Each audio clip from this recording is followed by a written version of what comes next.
창문 너머 도망친 백세 노인 이야기. 오늘은 9번째 녹음입니다. 이 작품은 스웨덴의 요나손 작품입니다. 25. 2005년 5월 27일 금요일.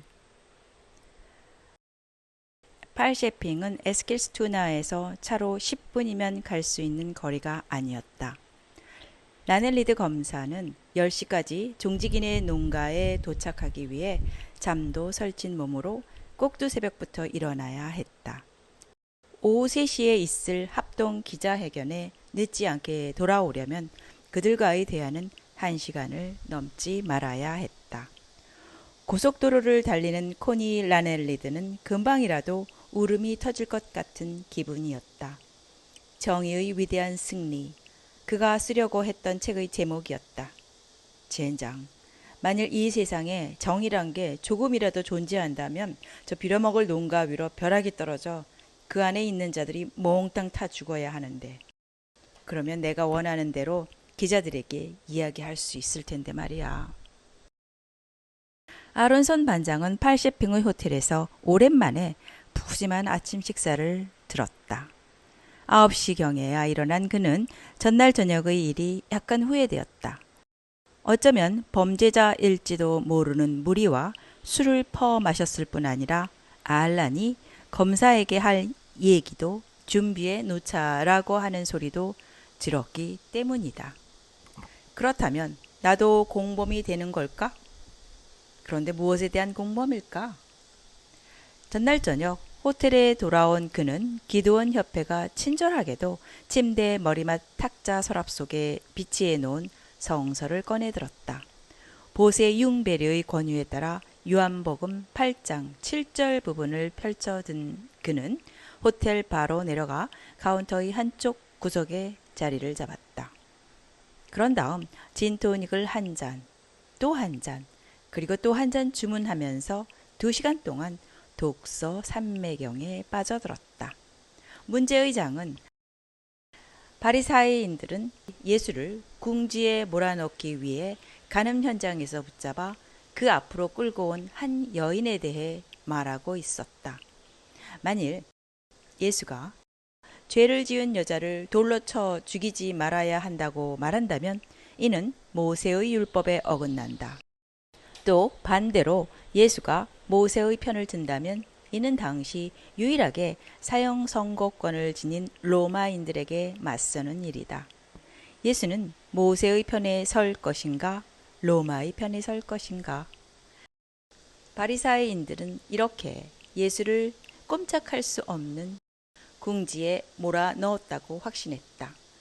문제의 장은 바리사이인들이 예수를 궁지에 몰아넣기 위해 간음 현장에서 붙잡아 그 앞으로 끌고 온 한 여인에 대해 말하고 있었다.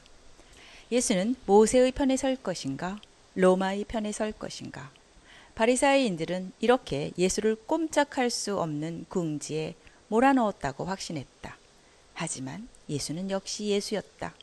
그는 잠시 생각하더니 이렇게 대답했다. 너희들 중에 누구든지 죄 없는 사람은 저 여자를 돌로 쳐라. 예수는 이렇게 모세와 로마인들의 논쟁에서 그리고 바리사이인들의 논쟁에서 빠져나간 것이다. 문제는 간단히 해결되었다. 바리사이인들은 꿀먹은 벙어리가 되어 하나하나 자리를 떴다. 왜냐하면 죄를 한 번도 짓지 않은 사람은 아주 드물기 때문이다. 결국 그곳에는 예수와 여인만 남았다. 그들은 다 어디 있느냐? 너희 죄를 묻던 사람은 아무도 없느냐? 예수가 물었다. 아무도 없습니다, 주님. 그러자 예수가 이렇게 대답했다. 나도 내 죄를 묻지 않겠다. 어서 돌아가라. 그리고 이제부터 다시는 죄를 짓지 마라. 수사관의 예민한 후각을 잃지 않은 반장은 그들에게서 뭔가 석연찮은 구석이 있음을 느꼈다. 하지만 칼손, 요손, 융베리, 또 다른 융베리, 비에르 콜른드, 그리고 예르디는 전날 라넬리드 검사에게서 이미 무죄 선고를 받지 않았는가?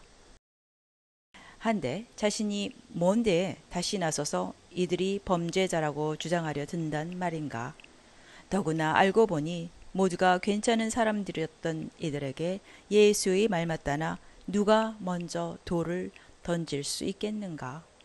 아론소는 자신의 지난 삶의 몇 가지 어두운 일들을 떠올려 보았고 특히 자신의 목적을 위해 아주 유쾌한 친구 고들메기 예리딘을 죽이려고까지 했던 고약한 라넬리드 검사를 생각해 보았다. 아, 빌어먹을. 난 빠지겠어, 라넬리드. 당신이 알아서 잘 해보셔. 아론선 반장은 아침 식사를 위해 내려가려고 엘리베이터 버튼을 누르며 중얼거렸다. 그는 콘플레이크, 토스트, 스크램블 볼드 에그 등을 커피와 함께 먹으며 다이앤스 뉴에테르스와 스펜스카 다그블라데트를 훑어보았다. 이 두 일간지는 삼중 살인 용의자였다가 혐의를 벗은 백세 노인 사건에 대한 예비 수사가 완전히 실패한 것 같다는 식으로 조심스레 보도했다. 하지만 두 신문 모두 이와 관련한 자세한 사정은 모른다고 인정했다. 현재 백세 노인은 소재불명 상태이며 검사는 금요일 오후까지는 더 이상 밝히지 않겠다고 선언했다는 거였다. 그러니까 알아서 잘 해보시라고 검사. 반장은 택시를 잡아타고 9시 51분에 종직인의 농가에 도착했다. 검사가 도착하기 딱 3분 전이었다. 라넬리드의 소원대로 종직인의 농가에 벼락이 떨어지는 일이 일어나지 않았다. 하지만 하늘에는 구름이 잔뜩 끼어 있었고 날씨는 꽤 쌀쌀했다. 농가의 하수생들이 예정된 회견을 위해 넓은 주방에 모인 것은 이 때문이었다. 전날 밤 패거리는 장시간 토론을 거쳐 라넬리드 검사에게 들려줄 다른 버전의 이야기를 지어냈으며 안전을 기하기 위해 아침 식사를 하며 리허설까지 해봤다.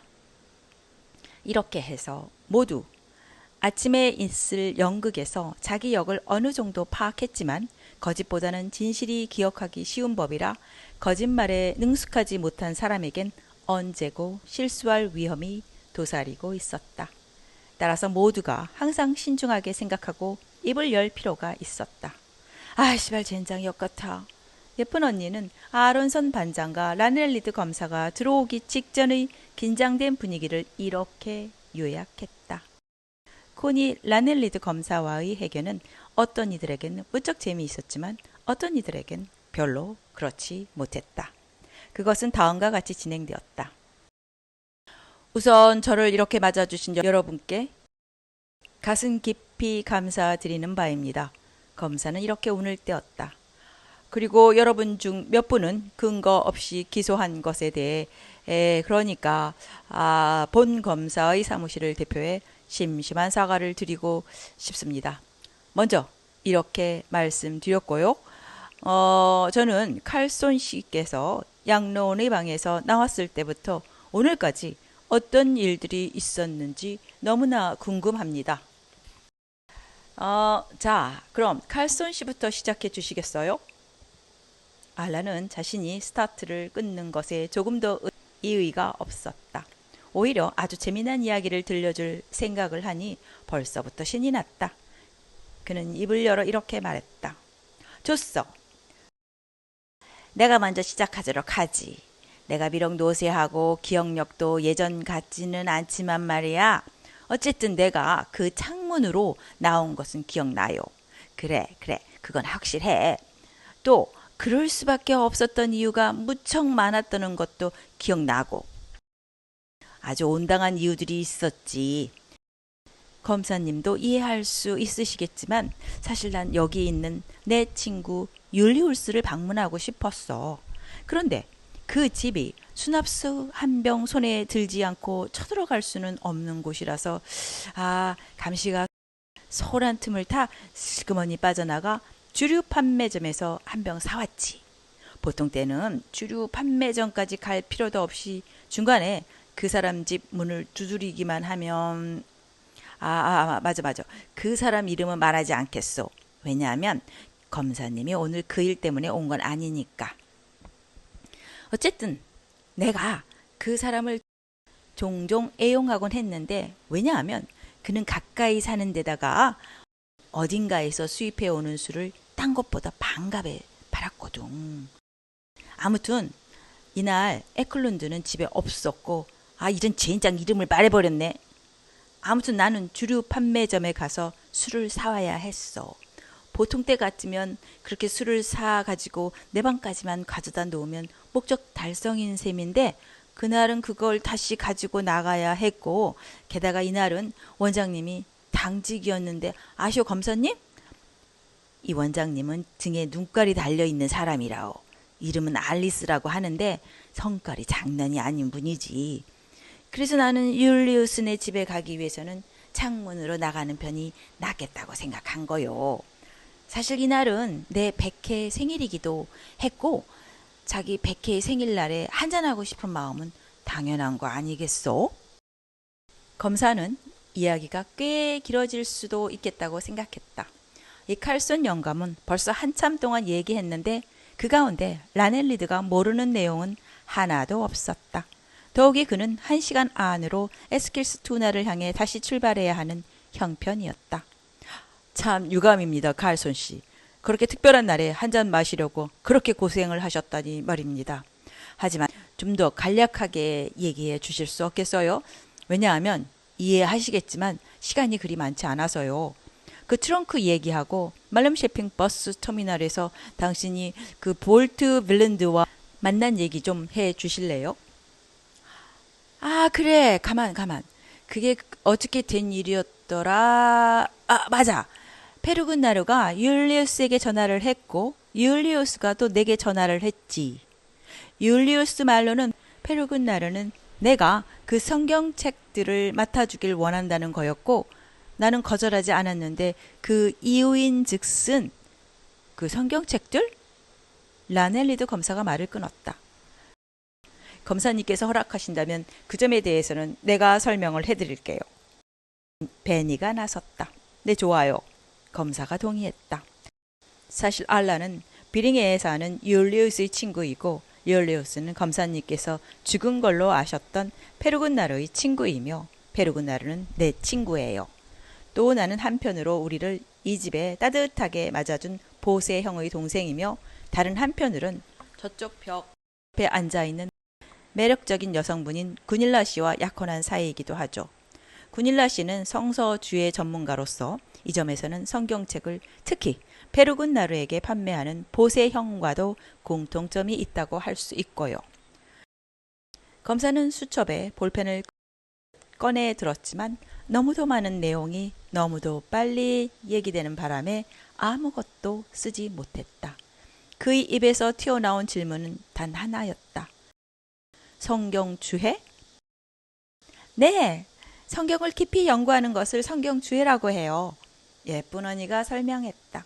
성경 연구라고? 검사 옆에 묵묵히 앉아있던 아론손 반장은 속으로 깜짝 놀랐다. 아니 어떻게 성경을 연구한다는 여자가 어젯밤에 보았듯 입이 그렇게 험할 수 있단 말인가? 하지만 반장은 아무 말도 하지 않았다. 이제는 죽이 되든 밥이 되든 검사가 알아서 할 일이었다. 성서 연구라고요? 라넬리드 검사도 놀라며 되물었다. 하지만 그냥 진도를 나가기로 마음먹었다. 좋아요.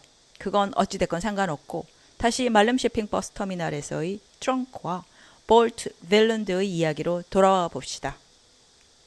이제 페르군나르 예르든이 무대에 등장할 차례였다. 검사님, 내가 몇 마디 덧붙여도 되겠습니까? 물론이요. 이 사건을 규명하는 데 조금이라도 도움을 줄 수 있다면 난 바알세불에게라도 발언권을 줄 수 있어. 오, 검사님. 제발 불경스러운 말은 삼가주세요.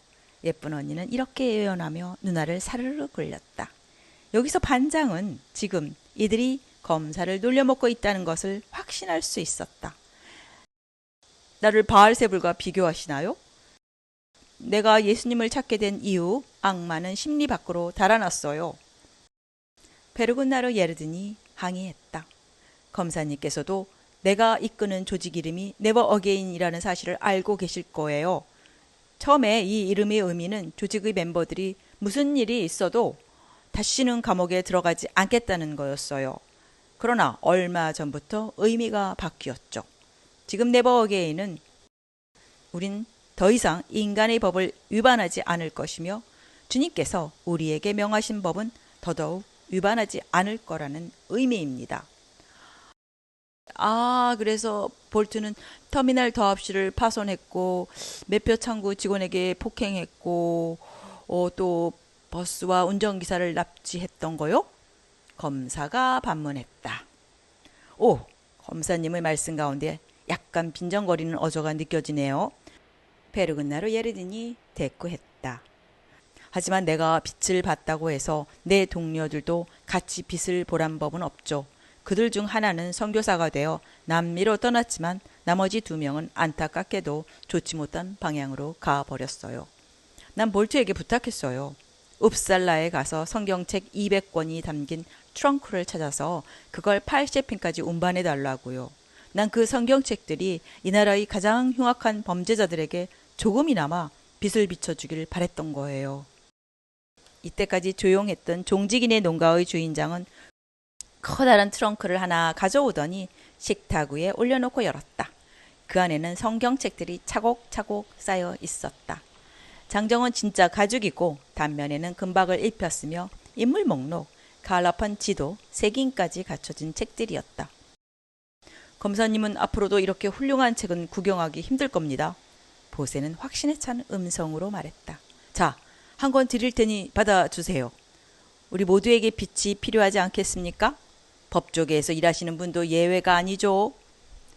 다른 사람들과 달리 보세는 진심으로 말하는 거였다. 검사도 그걸 느끼는 듯 했다. 왜냐하면 처음으로 그가 이 성경책 이야기가 허튼 소리만은 아닐지도 모른다고 생각하는 기색을 보였기 때문이다.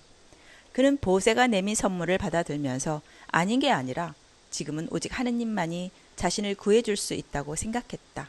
하지만 그는 이렇게 물었다. 자, 모두들 그렇게 중구난방으로 떠들지 말고 일이 일어난 순서대로 이야기해 봅시다. 말름 쇼핑 버스 터미널에서 이 빌어먹을 트렁크에 대체 무슨 일이 일어났던 거요? 제발 욕은 하지 말아요. 예쁜 언니가 호소했다. 자, 다시 내가 이야기할 차례인가?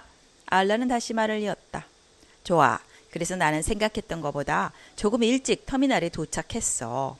페르군나루가 율리우스를 통해 부탁한 것을 들어주기 위해서 말이야. 그 이전에 볼트 윌런드는 스톡홀름의 페르군나루에게 전화했던 모양인데 내가 검사님 앞에서 이런 저속한 표현을 써도 좋을지 모르겠으나 어쨌든 페르군나루가 보기에 윌런드는 술에 취해 약간 맛이 가 있는 모습이었어. 그런데 검사님도 잘 아시겠지만 어쩌면 잘 모르실지도 모르겠군.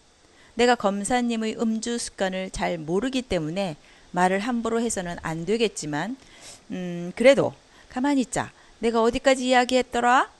그래. 검사님도 잘 아시겠지만 사람이 술을 마시면 상식이 흐려지게 마련이라 여기서 상식이라는 표현이 맞는 건지는 모르겠지만 어쨌든 나도 그런 경험이 있어요. 내가 왕년에 수심 200m 깊이로 잠수함을 타고 발트해를 건널 때 말해서는 안 될 내용을 술에 취해 그만 말해버린 일이 있거든. 이런 제기랄, 제발 요점만 얘기해 줄 수 있겠소? 라넬리드가 소리쳤다. 욕하지 마세요. 예쁜 언니가 비명을 질렀다. 라넬리드 검사는 손바닥으로 얼굴을 짚고 숨을 깊이 들어 마시고 내쉬기를 여러 번 반복했다. 그러기를 마치자 알란이 다시 말을 이었다. 그러니까 다시 말하자면 볼트 윌런드가 스톡홀름의 페르군나르에게 전화를 해서 술에 취해 이런저런 헛소리를 떠들어대는 가운데 자기는 프랑스 웨인 부대에 입대하기 위해 페르군나르의 성서클럽에서 탈퇴하겠다고 선언했던 모양이라. 하지만 이 말을 하기 전에 그자는 그런데 이 부분에서 검사님께서 자리에 앉아 계신 게 천만다행이요. 왜냐하면 지금 내가 말할 내용이 너무도 충격적이기 때문이지. 그러니까 그 전에 그자는 말름 쇼핑 광장에서 성경책을 모조리 불살라 버리겠다고 밝힌 거요. 그자는 이 빌어먹을 역같은 성경책들이라는 표현을 예쁜 언니가 옆에서 설명했다. 그래서 당연한 얘기지만 페르고나르가 급히 나를 보내어 벌트에게서 성경책을 회수하라 했던 거라. 살다 보면 급하게 행동해야 할 때가 있는 법이거든. 이 얘기를 하다 보니 프랑코 장군이 바로 내 눈앞에서 산산조각으로 폭사해 버릴 뻔했던 일이 생각나는구먼. 다행히도 그의 부하들이 엄청나게 동작이 빨라서 장군을 안전한 곳으로 피신시켰지. 그들은 길게 생각할 시간도 없었어요. 오로지 본능적으로 움직였던 거지. 도대체 프랑코 장군하고 이 이야기하고 무슨 상관이요? 라넬리드 검사가 물었다. 사실은 아무 관계도 없어요. 그냥 검사님께서 상황을 보다 잘 이해하실 수 있게끔 예를 하나 들었을 뿐이지. 이런 얘기는 상세할수록 좋지 않겠소?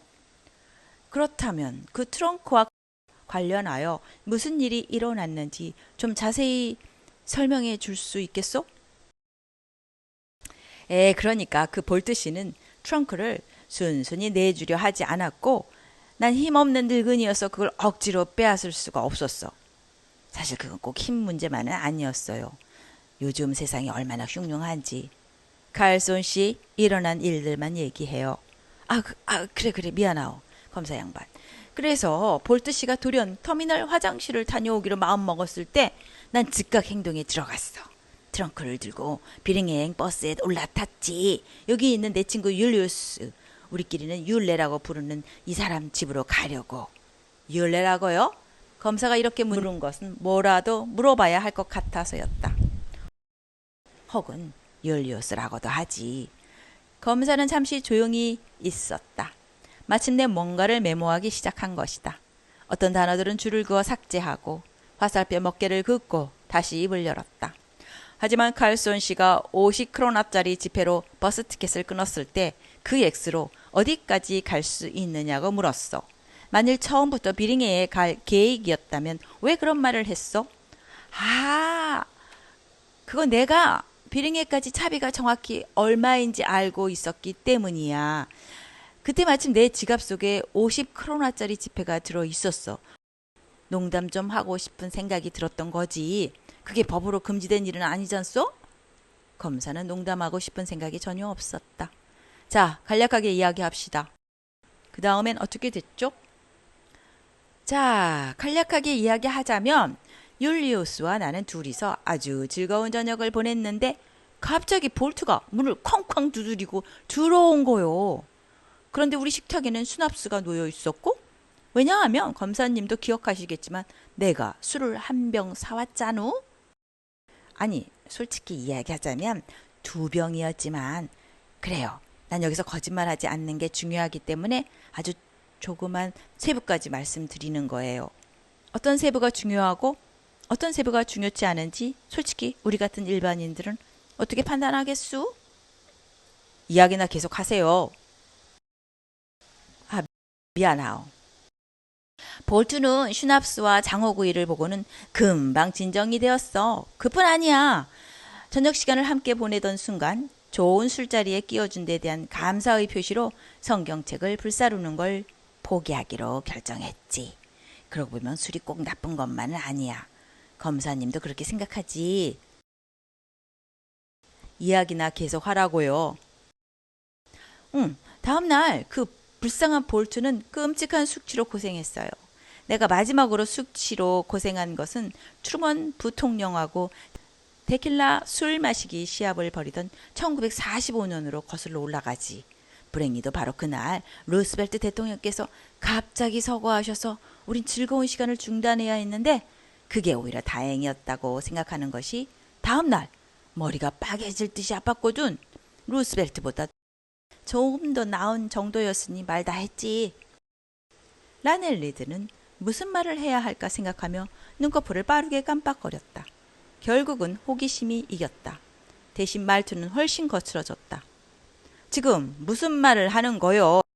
당신이 루스벨트 대통령이 쓰러져 죽었을 때 트루먼 부통령하고 데킬라를 마셨다고? 그 양반은 이미 앉아 있었기 때문에 쓰러졌다고는 할 수 없어.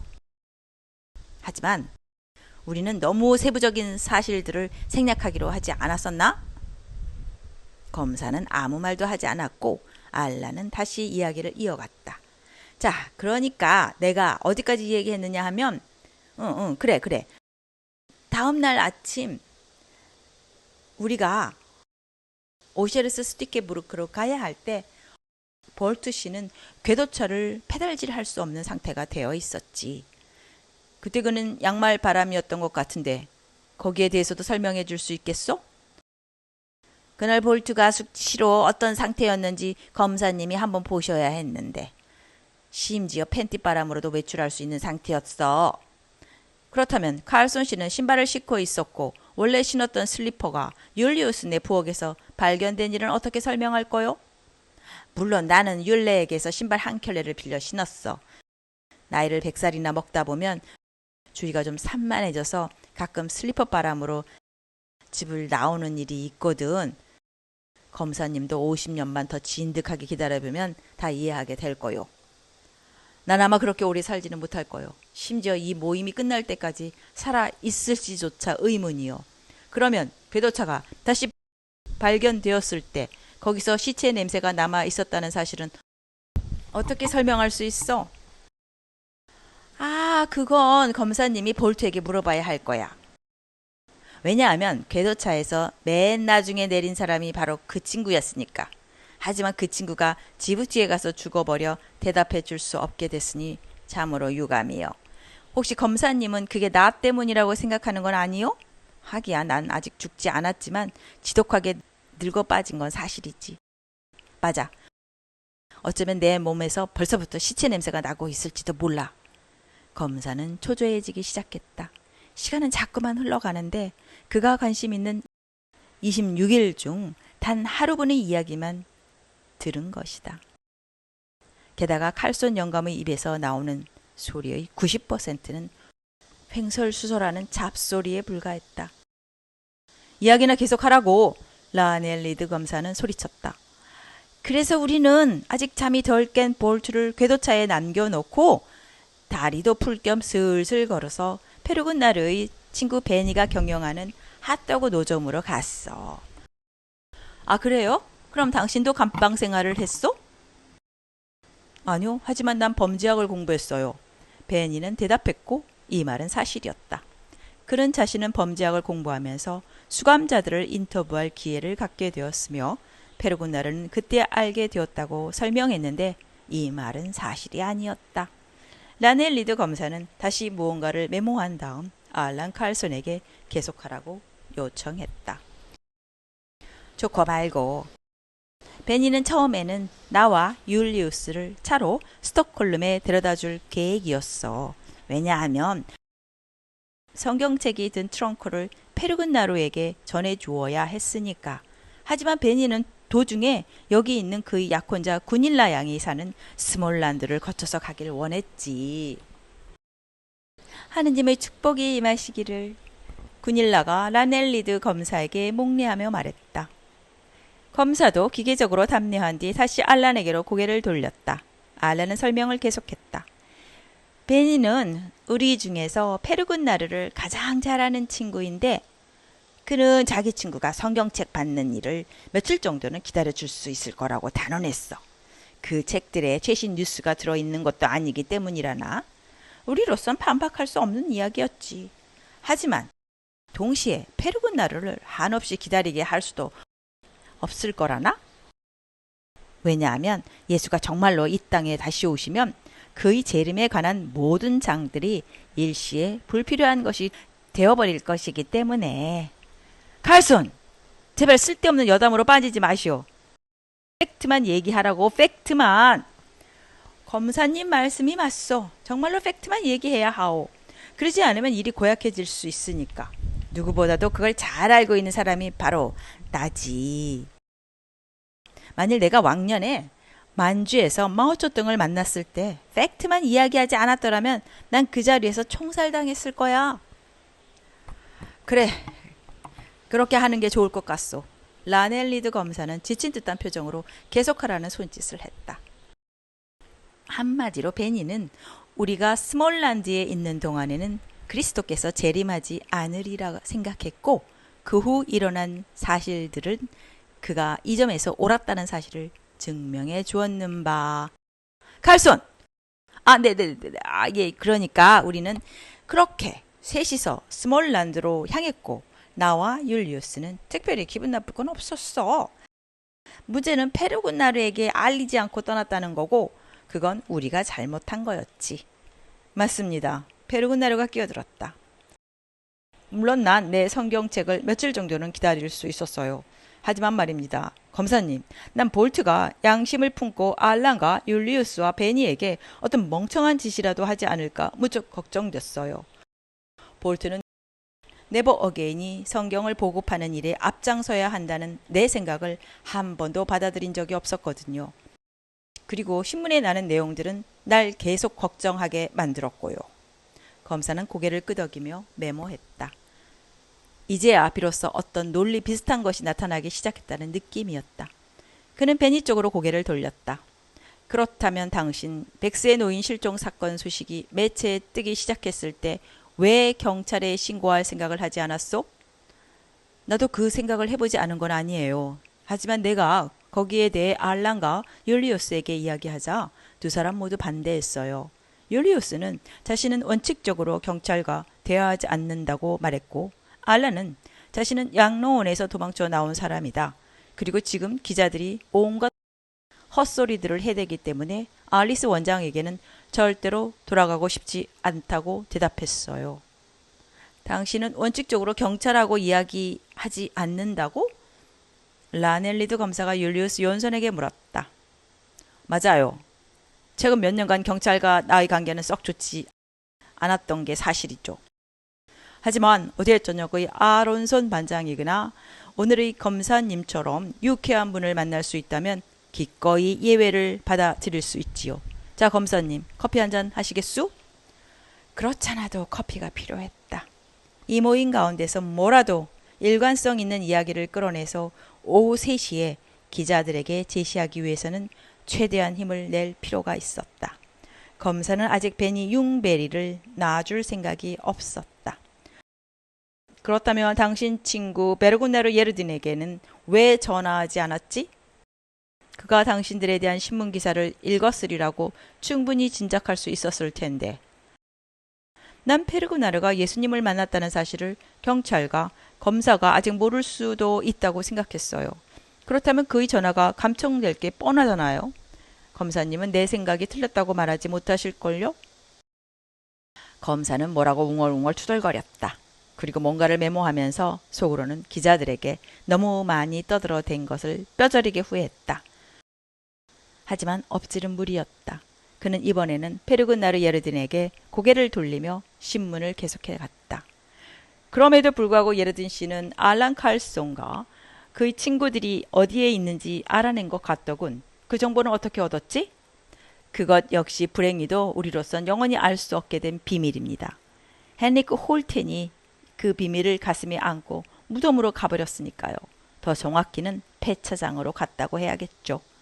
그렇다면 홀텐이 제공한 정보는 어떤 내용이었어?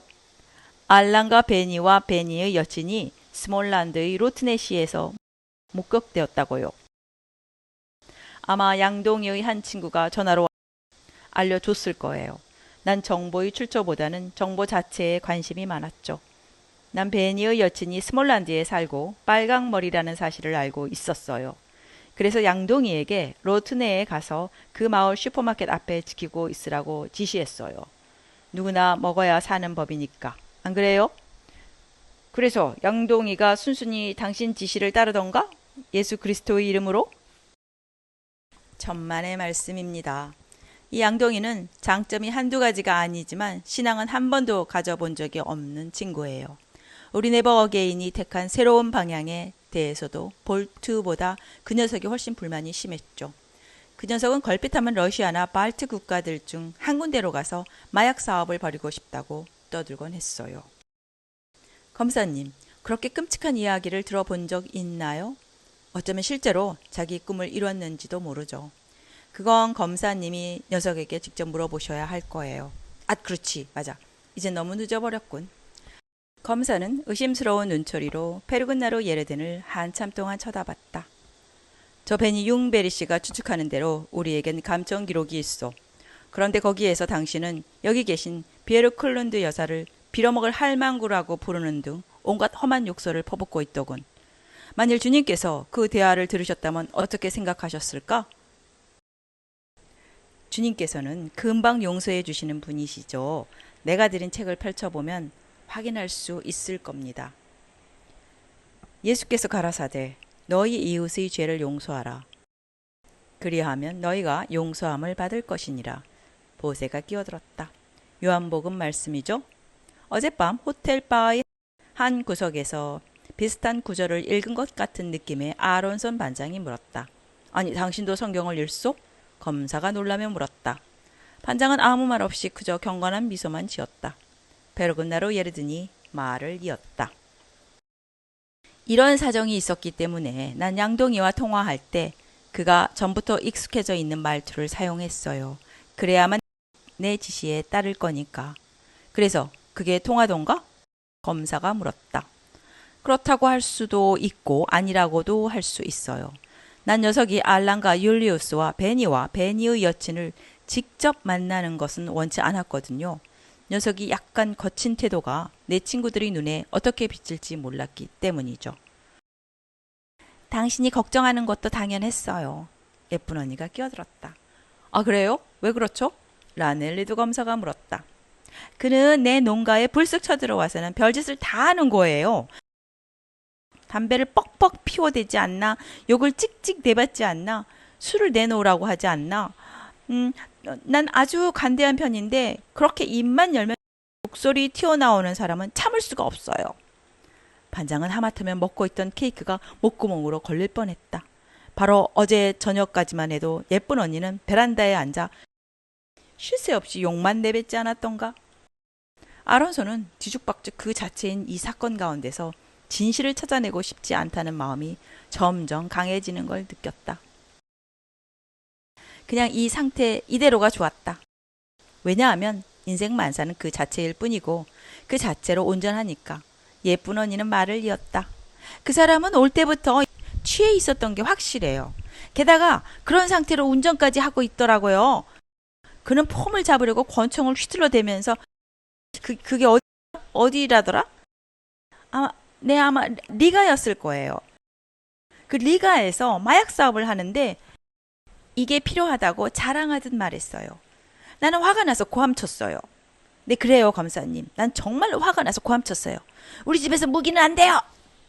그는 권총을 베란다에 올려놓을 수밖에 없었죠.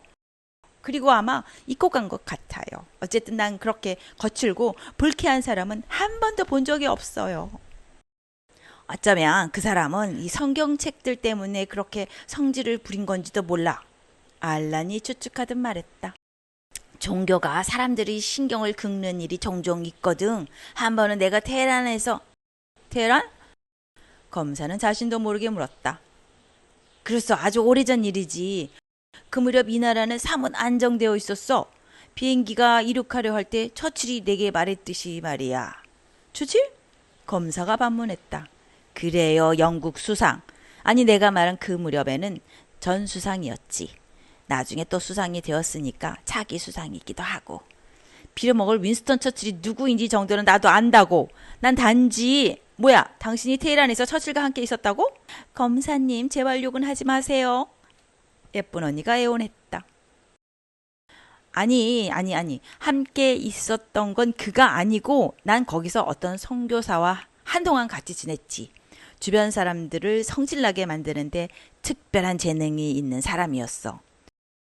이 순간 걷잡을 수 없이 성질이 난 사람은 바로 라넬리드 검사 자신이었다. 그는 지금 자신이 프랑코와 트루먼과 마오쩌둥과 처칠을 만났다고 주장하는 노망난 100살 늙은이에게서 뭔가를 얻어내려 하고 있다는 사실을 깨달은 것이다. 하지만 검사의 얼굴이 아무리 벌개지고 있어도 알란은 조금도 개의치 않았다. 그는 차분하게 이야기를 이어갔다. 그 젊은 양동이 씨는 호숫가 농가에 있는 동안 마치 인간 폭풍처럼 이리저리 휩쓸며 돌아다녔다오. 그의 얼굴이 밝아진 것은 딱 한 번, 그곳을 떠날 때였지. 그는 차창 유리를 내리면서 소리쳤어. 라트비아야, 내가 간다! 라고. 우리는 그저 단순하게 그가 라트비아로 갈 뜻이 있나 보다 생각했었지만 범죄자들에 대해 우리보다 경험이 훨씬 많으신 검사 양반께서는 다른 의미로 해석할 수도 있으시겠지? 이런 천치 같은 이라고 검사가 내뱉었다. 천치? 알란이 되물었다. 사람들이 날 그렇게 부른 적은 한 번도 없어요. 스탈린이 한 번 화가 머리끝까지 나서는 나를 개와 쥐로 취급한 적은 있지만 천치라고 하진 않았어. 그렇다면 이제 그렇게 부를 때가 된 모양이지. 검사가 으르렁거렸다. 페르곤나르 예르디는 자신이 개입하는 게 좋겠다고 판단했다. 자, 검사님. 마음 내키는 대로 사람을 잡아 가둘 수 없다고 그렇게 화를 내실 필요는 없다고요. 자, 이야기를 끝까지 듣고 싶은 겁니까? 아닙니까? 그래, 끝까지 듣고 싶단다. 그리고 검사는 사과를 하는지 입속으로 뭐라고 웅얼거렸다. 사실 그는 더 이상 듣고 싶은 생각이 전혀 없었다. 하지만 상황이 상황이니만큼 어쩔 수 없었다. 페르고나르는 이야기를 계속했다. 이제 우린 네버 어게인의 조직 상황을 점검해 볼 것 같으면 볼트는 웨인 부대에 입대해 아프리카로 갔고 양동이는 마약 사업을 위해 라트비아로 떠났고 카라카스는 비행기를 타고 그러니까 자기 나라로 돌아갔어요. 이제 나 혼자만 외로이 남게 된 거죠. 예수님이 곁에 계시긴 하지만. 웃기고 자빠졌네. 검사가 내뱉었다. 자, 계속하시오. 나는 세토르프 마을에 있는 베니의 여친 고닐라의 집을 찾아가기로 했어요. 양동이가 이 나라를 뜨면서 주소를 남겼죠. 그래도 최소한의 직업적 양심은 남아있는 녀석이었어요. 이 대목에서 몇 가지 질문할 게 있어. 첫 번째 질문은 당신 구닐라 비에르 컬런트에게 하겠소. 왜 당신은 집을 떠나기 며칠 전에 버스를 구입했으며 왜 집을 떠난 거요? 전날 저녁 알란과 그의 친구들은 소냐를 이 이야기에서 빼놓기로 결정했다. 녀석은 녀석의 친구 알란처럼 도망다니는 신세지만 공민권을 행사할 수 있는 그와는 처지가 달랐다. 아마 스웨덴 국적조차 없을 거였다. 그런데 대부분의 나라들에서와 마찬가지로 스웨덴에서도 외국인들은 그렇게 무게를 지니지 못한다. 몇 톤짜리 호피 동물이라 할지라도 마찬가지다. 소냐는 잘 되어야 국의 추방이고 최악의 경우에는 어느 동물원에서 무기징역에 처해질 게 뻔했다. 아니면 양쪽 다든지. 그 차가 내 명의로 된 것은 사실이에요. 하지만 사실은 베니와 내가 함께 산 거예요. 베니의 형 보세에게 선사하려고요. 예쁜 언니가 설명했다. 물론 그는 그 버스를 성경책으로 채웠겠지. 검사는 나지막하게 빈정댔다. 아니요. 전혀 그렇지 않아요. 난 그 차를 수박을 운반하는데 사용할 생각이에요. 보세가 끼어들었다. 검사님도 세상에서 제일 달콤한 수박을 한번 맛보시려우? 아니, 사양하겠소. 난 이 이야기를 끝까지 듣고 그 빌어먹을 합동 기자회견을 빨리 끝내버린 다음 어디론가 휴가를 떠나고 싶은 마음뿐이요. 내가 원하는 건 이것뿐이라고. 자, 계속합시다. 왜 당신은 페르고나르 예르든이 도착하기 직전에 그 이엠병할 그 문제의 버스를 타고 서둘러 시에토르프의 호숫가 농가를 떠난 거요? 그거야 당연히 내가 오는 것을 이 사람들이 알지 못했기 때문이죠. 페르고나르 예르든이 대신 대답했다. 검사님은 이해가 빨리빨리 안 되시는 모양이죠? 그렇소, 잘 이해가 안 돼요. 이 뒤죽박죽 이야기는 아인슈타인이 들어도 무슨 소리인지 이해하기 힘들 거요. 에이, 아인슈타인으로 말할 것 같으면. 알란이 다시 시작했다. 됐어 카를손 씨. 라넬리드 검사가 단호하게 말을 끊었다. 난 당신과 아인슈타인이 함께 무슨 일을 했는지 듣고 싶은 생각이 전혀 없어. 그보다는 러시아인들이 이 모든 일과 무슨 관계가 있는지 예르든 씨가 설명해 주길 바라오. 뭐라고요? 페르군나루 예르든이 반문했다. 러시아인들? 당신의 옛 동료 양동이가 당신과 통화할 때 러시아인들에 대해서 이야기한 적 있잖아. 그때 당신이 당신 선불폰 번호로 전화하지 않았다고 호통치니까 양동이는 그건 러시아 놈들과 거래할 때만 쓰는 거라고 대답했잖아. 아, 거기에 대해서는 답변하고 싶지 않네요. 베르군나르 예르든이 이렇게 말한 주된 이유는 사실 어떻게 대답해야 할지 몰라서였다. 난 답변을 듣고 싶소. 라넬리드는 물러서지 않았다. 식탁 주위에 잠시 침묵이 감돌았다. 그들의 통화 중에 러시아인들이 언급되었다는 사실은 그들이 읽은 그 어떤 신문 기사에도 나온 적이 없었고 예르딘 자신도 까맣게 잊고 있었다. 이때 베니의 목소리가 낭낭하게 울렸다. 예스리 첼러베크 크리트 온 플로트 이그라에트 부 푸트볼. 모두가 눈을 동그랗게 뜨고 그에게로 고개를 돌렸다. 그들은 나와 보세의 형을 러시아 놈이라고 불렀어요. 베니가 설명했다.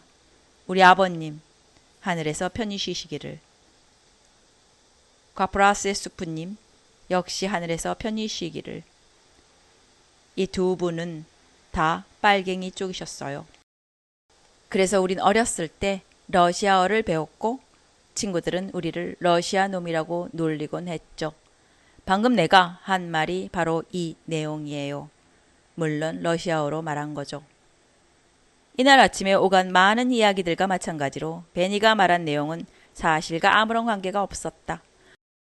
고들메기 예레딘을 공경에서 구해내기 위해 그가 즉흥적으로 꾸며댄 것이다. 베니는 최종 시험에 응시하진 않았지만 러시아어 학사 학위를 거의 취득할 뻔한 사람이었다. 하지만 이것도 벌써 아득한 옛날 이야기라서 그가 급히 기억을 더듬어 찾아낸 문장의 뜻은 흡연자는 결코 위대한 축구 선수가 될 수 없다 였다. 하지만 이게 통했다.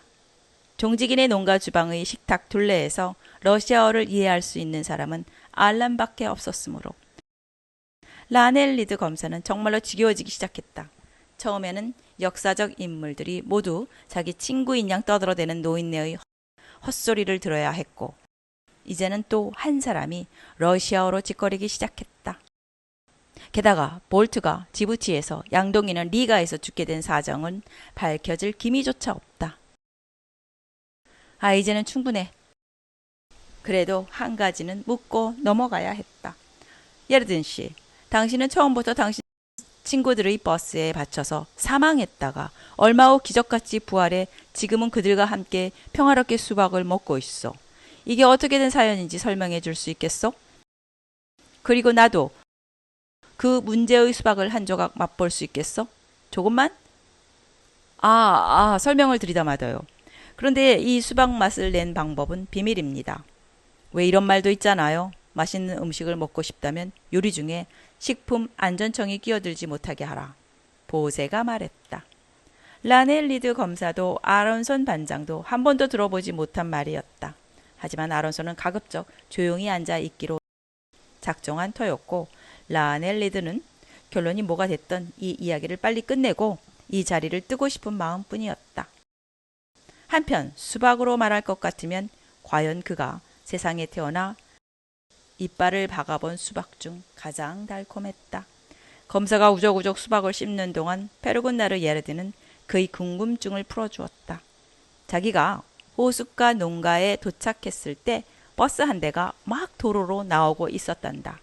농가에 도착한 그는 그의 친구들이 방금 전의 버스로 떠났다는 것을 깨달았단다.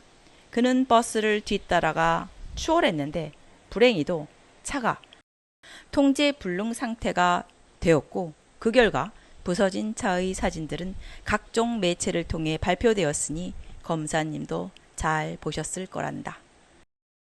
베르군나로 예르드니 우릴 따라잡은 것은 조금도 놀라운 일이 아니야. 알란이 논평했다. 버니달에 300마력 엔진이 들어있는 차이니 당연하지. 내가 브롬마에서 알란데르 수상 간접까지 타고 갔던 볼보 PV 444도 그 정도는 아니었어. 그 차는 기껏해야 44마력이나 되었을까? 그래도 당시에는 대단한 차였지. 그런데 더 옛날에 식료품상 구스타프 손이 운전 미숙으로 내 자갈 채취장에 들어왔을 때 타고 있던 차는 과연 몇 마력이나 됐을까? 칼슨 씨, 제발 좀 그만해요. 내 머리가 돌아버리겠다고요. 검사가 애원했다. 네버 어게인의 보스는 다시 이야기를 이어갔다. 사실 자기는 피를 조금 흘렸다. 아니, 많이 흘렸을 수도 있다. 하지만 금방 응급치료를 받을 수 있었고 솔직히 몇 군데 찢어지고 발 하나 부러지고 뇌진탕 증세가 조금 있고 갈비뼈 몇 대가 골절된 정도로 병원에 갈 필요는 못 느낀다는 거였다. 또 어쨌든 문학을 공부한 베니도 있고 알란이 말했다. 문학? 문학이 이 얘기하고 무슨 상관인데? 라넬리드가 놀라며 물었다. 내가 문학이라고 했나? 내가 말하는 것은 물론 의학이었어. 사실 난 문학도 공부했어요. 내가 가장 좋아하는 작가는 단연 카밀로 호세 셀라이고 특히 1947년에 발간된 그의 첫 번째 소설 라 파밀리아 데 베니가 말했다. 당신도 시작하겠다는 건가? 우리의 이야기로 돌아오자고 검사가 말했다. 이렇게 말하다가 그는 알란을 흘낏 쳐다보는 실수를 범하고 말았다. 그래서 알란이 다시 시작했다. 자, 죄송한 말씀이지만 이제 우리 이야기는 끝났다는 걸 말씀드리고 싶소. 하지만 검사님이 정말로 조금 더 듣고 싶으시다면 내가 왕년에 CIA 요원으로 활동하던 시절의 일화를 한두 가지 기꺼이 들려드리지. 아니, 그보다는 차라리 내가 히말라야 산맥을 고생해서 넘은 이야기를 들려드리는 게 낫겠군. 검사님은 염소젖을 증류해 독주 만드는 방법을 알고 싶으시오? 사탕무와 약간의 햇빛만 있으면 가능하다오. 물론 염소젖도 있어야 하겠지만 대뇌는 완전히 활동을 멈췄는데 입만 기계적으로 움직이는 때가 있다. 라넬리드 검사가 굳은 결심에도 불구하고 알란이 마지막 헛소리에 자신도 모르게 대꾸를 한 것은 아마도 이 때문이었을 것이다. 뭐? 정말로 당신이 히말라야 산맥을 넘으셨어? 100살이나 된 양반이? 아니, 내가 미쳤어. 이 나이에 히말라야를 넘게. 내가 항상 이렇게 100살이었던 건 아니야. 100살이 된 건 아주 최근의 일이지. 그래서요? 우리 모두는 자라나고 또 늙어가는 법이지. 알라는 철학자처럼 말했다. 어렸을 때는 자기가 늙으리라고는 상상도 하지 못해. 자, 그 어린 정일이를 예로 들어보자고. 내 무릎 위에 앉아서 엉엉 울던 그 불쌍한 녀석이 이제는 자라서 일구고 우두머리가 되었고 칼손 씨, 그 김정일 얘기는 생략해도 미안해요. 그래, 검사님은 내가 히말라야를 넘은 이야기를 듣고 싶다고 하셨지? 처음 몇 달 동안 내 유일한 길벗은 낙타 한 마리였어. 다른 사람들은 이 짐승에 대해 뭐라고 할지 몰라도 알고 보면 얼마나 따분한 녀석인지. 제발 그건 듣고 싶지 않아요. 난 단지 제발 그냥 간단하게. 라넬리드 검사가 애원했다. 그러고 나서 검사는 약 1분 동안 입을 다물고 있더니 마침내 아주 지친 목소리로 이제는 다른 질문이 없단다. 만일 한 가지 있을 수 있다면 이렇단다. 왜 당신들은 잘못한 게 아무것도 없으면서 여기 베스테르예틀란드 평원에 계속 숨어 있어야 했느냐? 당신들은 죄가 없잖소. 그렇잖소? 하지만 죄 없음이란 보는 관점에 따라 달라질 수 있는 것이라서 베니가 대답했다. 이 얘기를 듣다 보니 드골 장군과 존슨 대통령이 생각나는구만. 두 양반은 개와 원숭이처럼 서로 으르렁댔지만 과연 누가 죄가 있고 누가 죄가 없다고 할 수 있을까? 난 그때 처리해야 할 다른 중요한 사안이 있어서 그 문제를 제기하지 못했지만 제발 칼손 씨, 내가 무릎을 꿇고 빌면 입을 다물어 주실 거요? 라넬리드 검사가 절규했다. 검사님께서 무릎을 꿇을 필요가 전혀 없어. 이제부터는 생쥐처럼 조용히 앉아 있겠다고 약속드리리다. 내가 평생 살아오면서 혀를 과도하게 놀린 적은 단 2번인데 한 번은 서방에다 원자폭탄 제조법을 설명했을 때고 또 한 번은 동쪽에다 같은 짓을 했을 때라오. 라넬리드 검사는 원자폭탄이라면 어쩌면 해결책이 될 수도 있겠다고 생각했다. 특히 칼손을 그 위에 앉혀놓을 수만 있다면. 하지만 이 생각을 입 밖에 내지는 않았다. 사실 그는 더 이상 어떤 말도 할 수 없는 상태였다. 왜 그들은 체포영장이 발부되고 모두가 그들을 찾고 있을 때 침묵을 지키고 있었느냐 하는 질문에는 결국 대답이 돌아오지 않았다. 법이란 나라와 시대에 따라 달라질 수 있다는 철학적 명제만 암시되어 있을 뿐이다. 라넬리드는 의자에서 천천히 일어나 환대와 커피와 수박과 케이크에 대해 그리고 대화해 준 것에 대해 감사를 표했다. 또 모두들 너무나도 협조적인 태도를 보여준 것에 대해서도 감사한다고 덧붙였다. 그런 다음 주방에서 나와 자기 차에 올라타고는 시동을 걸었다. 잘 끝난 것 같아. 율리우스가 말했다. 맞아. 할 얘기는 다 한 것 같아. 알라는 고개를 끄덕였다. 고속도로를 달리는 차 안에서 라넬리드 검사는 서서히 정신적 마비 상태에서 깨어났다. 그는 농가에서 들은 이야기를 여기서 조금 덧붙이고 저기서 조금 잘라내고 주로 잘라냈다. 또 짜집기하고 다듬어서 어느 정도 통할 만한 깔끔한 이야기로 만들어내는 데 성공했다. 그래도 한 가지 우려되는 점은 있었다. 경찰견이 궤도차에서 맡은 시체 냄새가 실은 100세 노인 알란 칼슨의 임박한 죽음의 냄새였다는 말을 과연 기자들이 받아들일까? 이때 라넬리드 검사의 머릿속에 한 가지 생각이 반짝 떠올랐다. 맞아, 그 빌어먹을 경찰견. 만일 그 경찰견에게 잘못을 뒤집어 씌운다면? 만일 걔가 미쳤다고 믿게 할 수만 있다면 검사는 진창에 떨어지지 않을 수도 있었다. 애초에 스몰란드의 궤도차에는 시체가 실린 적도 없고 따라서 시체가 발견되지 않은 것은 너무도 당연했다. 그런데 검사는 잘못된 정보 탓에 그 반대 사실을 믿게 되었고 그 결과 일렬의 논리적인 그러나 그릇된 결론에 이르게 되었지만 이 모든 것은 경찰견의 잘못에서 비롯된 것이기 때문에 그를 비난할 수는 없다. 이건 훌륭한 해결책이 될 수 있었다. 그리고 이를 위한 조건은 단 2가지였다. 첫째는 걔가 후각을 잃었다는 가설을 어떤 다른 소스를 통해 입증하는 것이고 둘째는 키키? 그 개 이름이 키키였던가? 그 키키가 자신의 후각 능력을 입증할 기회를 갖기 전에 신속히 제거되는 거였다. 라넬리드 검사에게는 경찰견 조련사에 대한 압력 수단이 있었다. 몇 년 전 한 편의점에서 좀도둑질을 하다가 잡혀온 조련사를 눈 감아준 일이 있었다. 머핀 하나를 훔쳤다고 경관의 창창한 앞날을 막을 순 없었던 것이다. 그러나 이제 젊은이는 그의 죗값을 치를 때가 되었다. 잘가, 키키. 코니 라넬리드 검사는 실로 오랜만에 미소 지으며 중얼거렸다.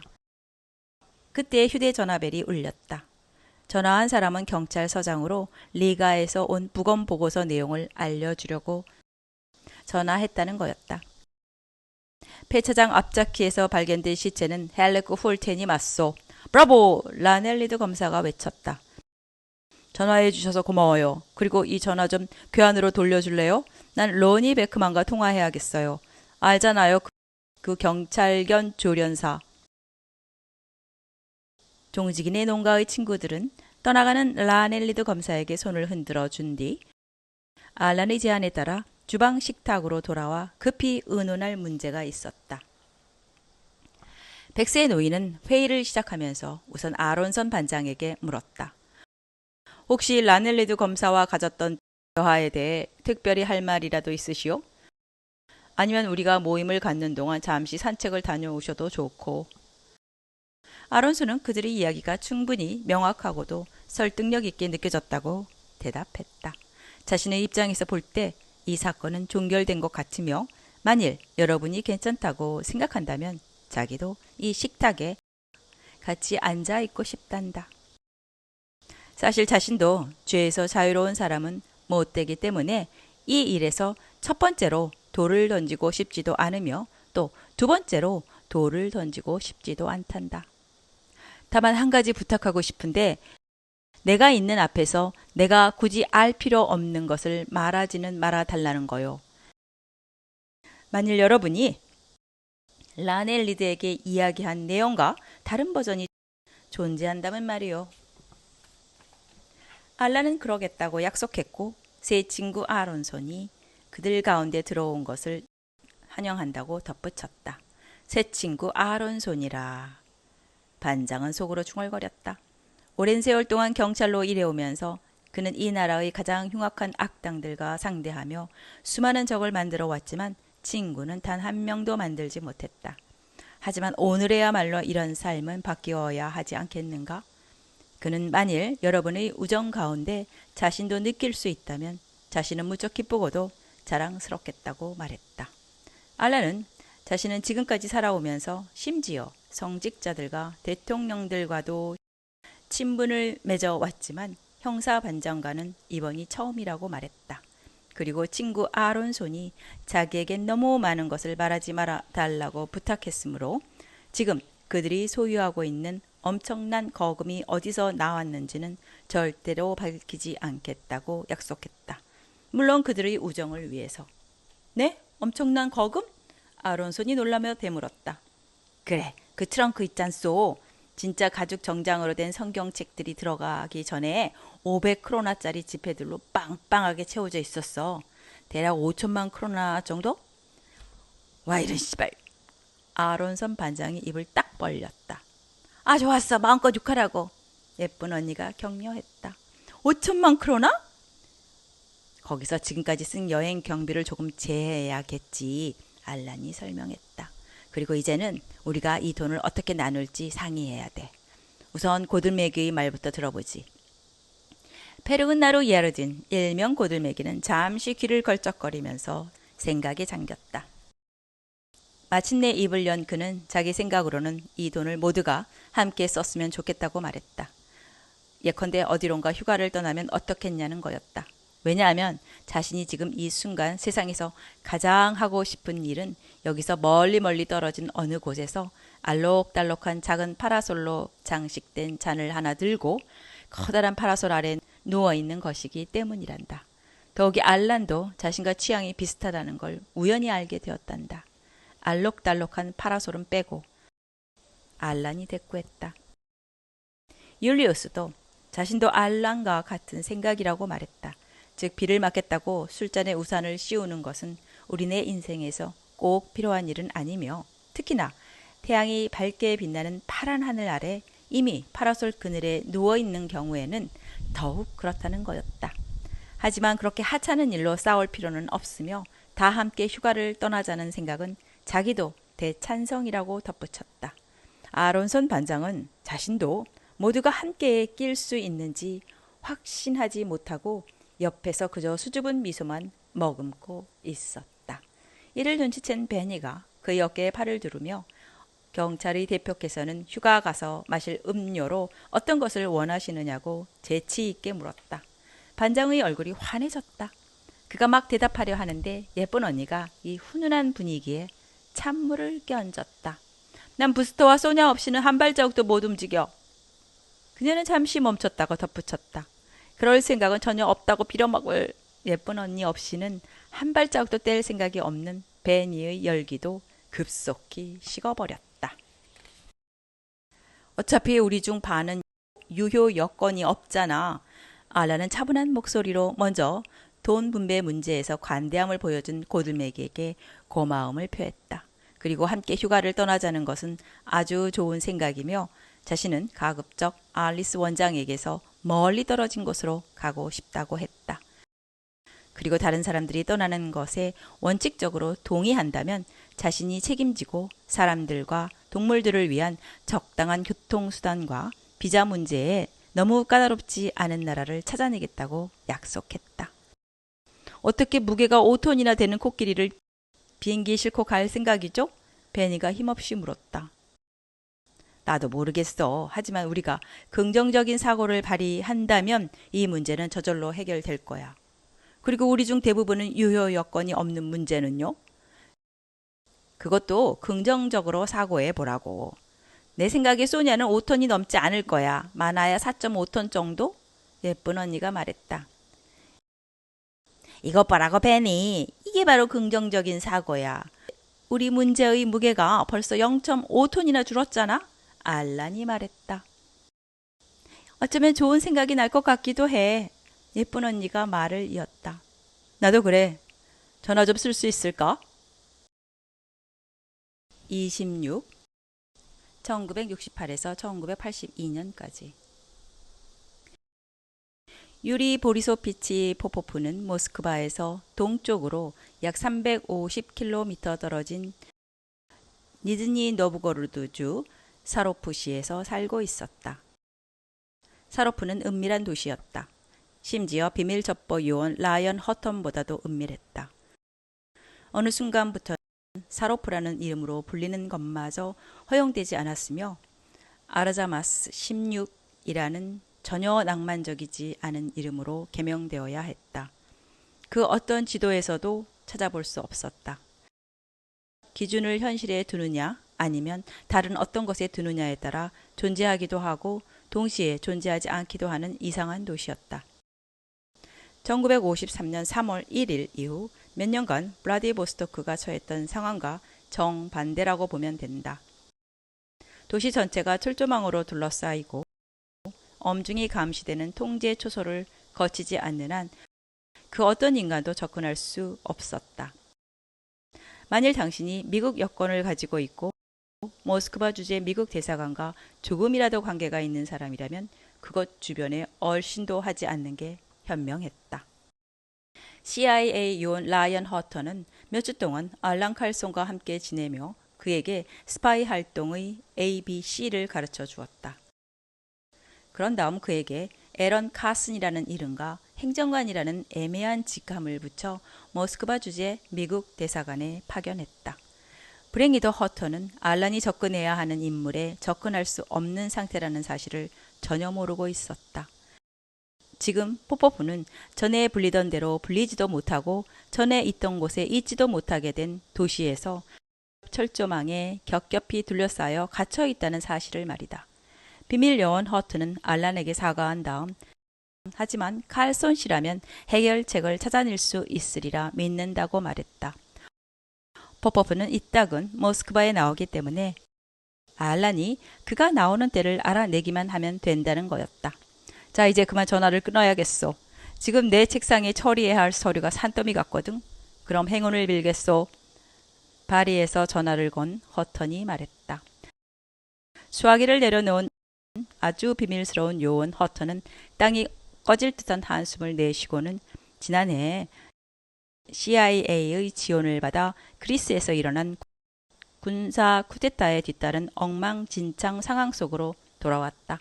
최근에 매사가 이랬지만 일이 계획대로 진행되지 않았던 것이다. 한편 알란은 운동삼아 모스크바 시립도서관까지 걸어가 신문과 잡지를 읽으며 시간을 보내는 일 외에 뾰족한 수가 없었다. 그는 포포프가 아자르마스 16의 울타리를 나와 공개석상에 얼굴을 드러낼 예정이라는 기사가 나오기만을 기다렸다. 이렇게 여러 달이 흘렀지만 그런 종류의 기사는 나타나지 않았다. 반면 알란은 대통령 후보 로버트 케네디가 자기 형과 같은 운명이 되었으며 체코슬라바키아는 사회주의 정권을 유지하기 위해 소련의 도움을 요청했다는 소식을 들었다. 또 알란은 린든 베인스 존슨의 뒤를 이어 리처드 닉슨이라는 사람이 미국 대통령이 되었다는 것도 알게 되었다. 하지만 경비봉투는 계속 꼬박꼬박 날아오고 있어 자신도 계속 포포프를 찾는 게 좋겠다고 생각했다. 만일 그의 임무가 뭔가 변화가 있다면 분명히 비밀 요원 허턴이 연락해 올 테니 말이다. 1968년이 지나 1969년 봄이 가까워질 무렵 알란은 계속해서 매일 훑어 나가던 신문에서 마침내 흥미로운 소식을 하나 읽었다. 빈 오페라단이 모스크바의 볼쇼이 극장에서 공연을 하게 되었단다. 테너는 프랑코 코넬리이고 스웨덴 출신의 세계적인 소프라노 베르기트 닐손이 투란토트 역을 맡는다고 했다. 이제 맨송맨송하게 면도된 턱을 긁적이고 있으려니 알란은 유리와 함께 보낸 그날 밤이 생각났다. 밤이 꽤 으슥한 시간에 유리는 아리아를 한 곡 더 뽑았다. 바로 이 트란도트의 넷은 노르마였다. 아무도 잠들면 안 된다라는 뜻이라고 했다. 하지만 얼마 후에 아마도 술 탓인 듯 그는 맥없이 고꾸라져 잠들어 버렸다. 뭐 그건 그렇고 알란의 머릿속에서 이런 추론이 이어졌다. 유리가 어떤 사람인가? 수백 미터 깊이의 바닷속을 항해하는 잠수함 안에서 트란도트를 나름대로 해석해 보려고 애쓰던 사람 아닌가?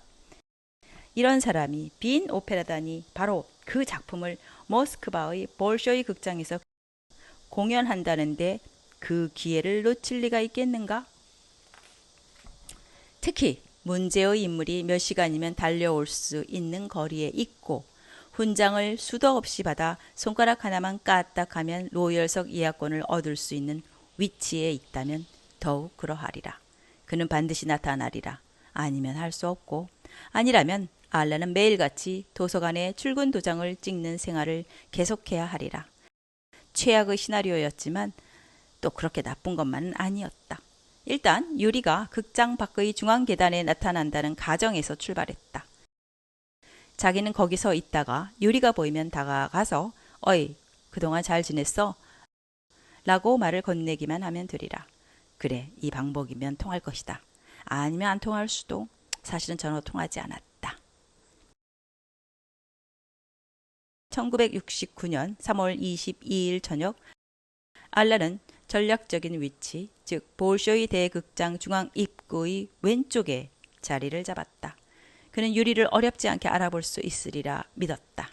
그런데 불행히도 그의 앞을 지나가는 사람들은 모두가 비슷비슷했다.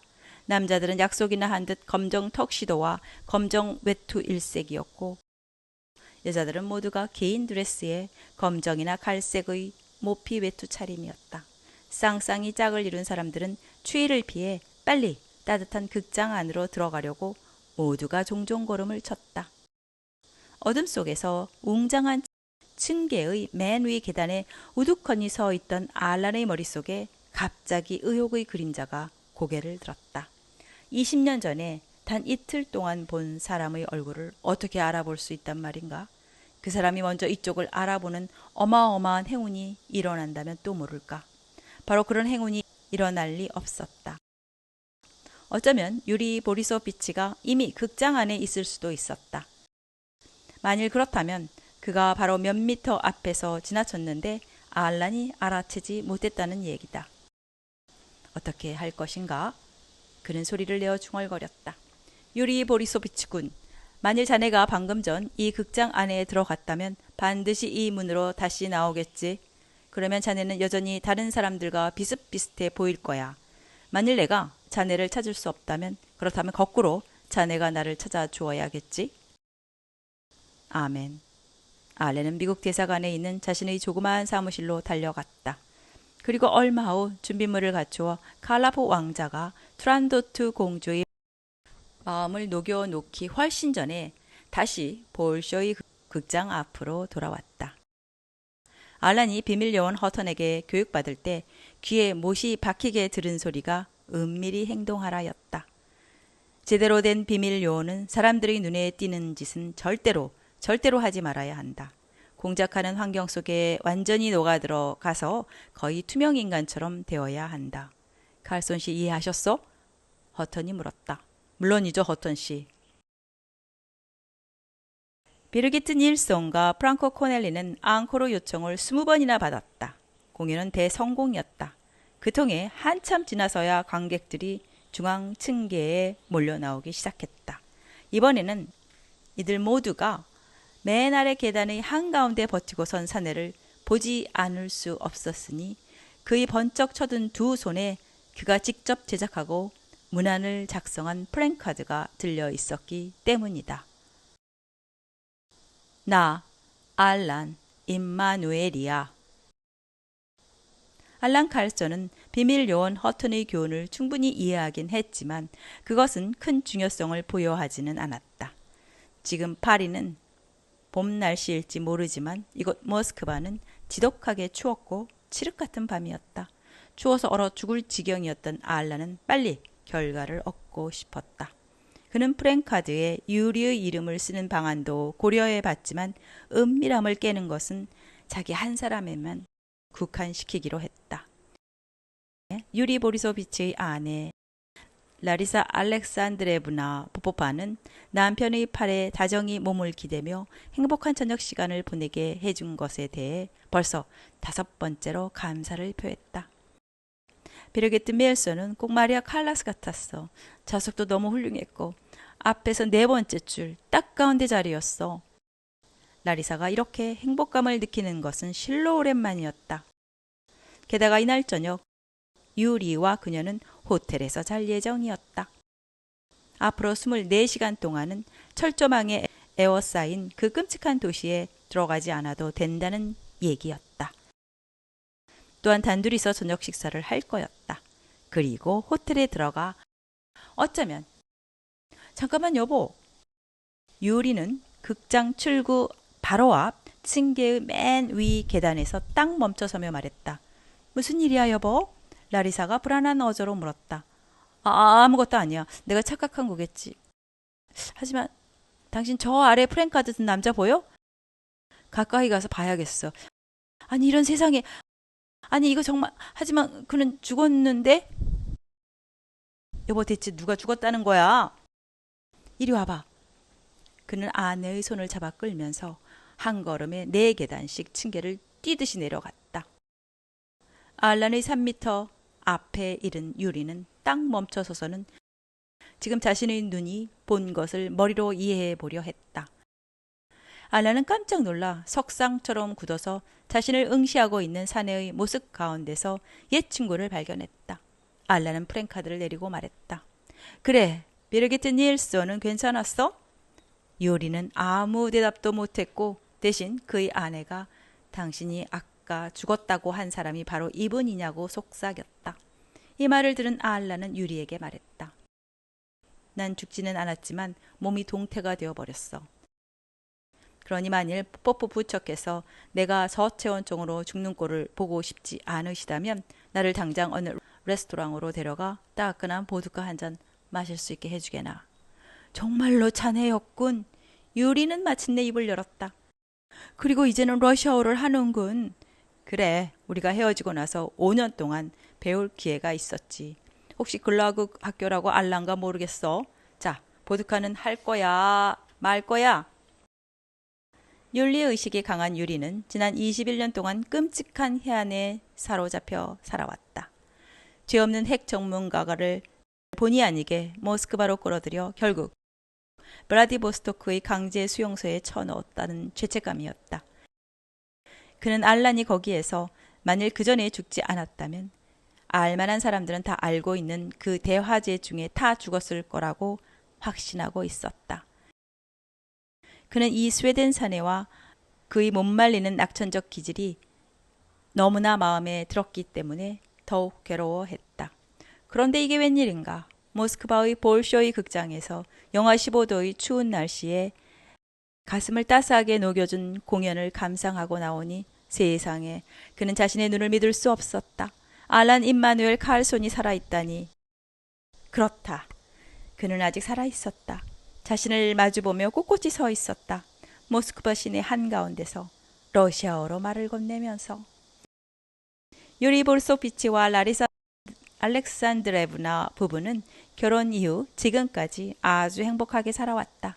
슬아의 자녀는 없으나 모든 면에서 눈빛만 마주쳐도 통하는 사이였다.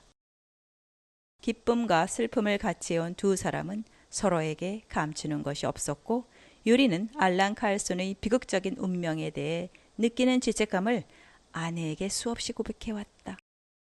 그리고 지금 유리가 아직도 정신을 못 차리고 멍하니 서 있자 라리사 알렉산드레브나가 재빨리 나서서 상황을 수습했다. 제가 제대로 이해했다면 이분이 당신이 본의 아니게 사지로 몰아넣었다는 그 옛날 친구분이신 거지? 그런데 뭐라고 있어 여보? 이분이 말씀하신 대로 당장 어느 레스토랑으로 모시고 가서 보드카를 대접해야지. 이러다가 진짜로 돌아가시기라도 하면 어쩌려고. 유리는 고개를 끄덕이고 아내의 손에 이끌려 그들을 기다리고 있는 리무진으로 갔다. 거기서 그녀는 남편을 죽은 줄로 알았던 옛 친구의 옆에 앉히고 운전기사에게 행선지를 알렸다.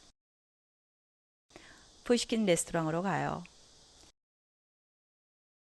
잔에 철철 넘치게 따라 보드카 2잔을 마시자 알란의 온몸이 녹았고 2잔을 더 마시자 유리가 비로소 정상적인 인간처럼 움직이기 시작했다. 그 사이 알란과 라리사는 서로 안면을 익혔다.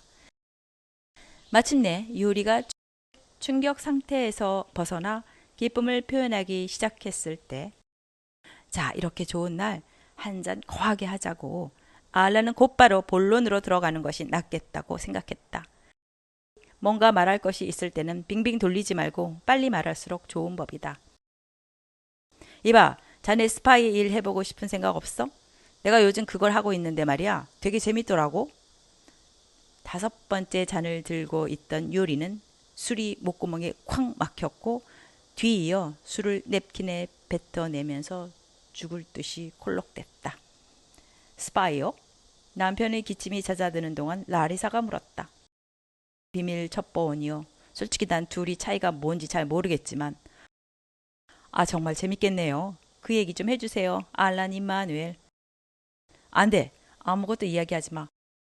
우린 아무것도 듣고 싶지 않다고 유리 보리소비치가 내뱉었다. 여보, 바보 같은 소리 좀 하지 마. 라리사는 물러설 기세가 아니었다.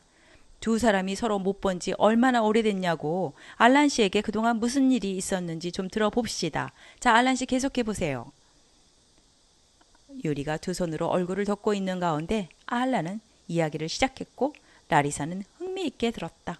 알란은 존슨 대통령과 매우 비밀스러운 CIA 요원 허튼과 오찬을 함께 한 일, 그리고 다음날 만난 허튼이 자기더러 소련 미사일 기술 수준이 어디까지 와 있는지 알아내기 위해 모스크바에 가지 않겠느냐고 제의한 일 등을 들려주었다.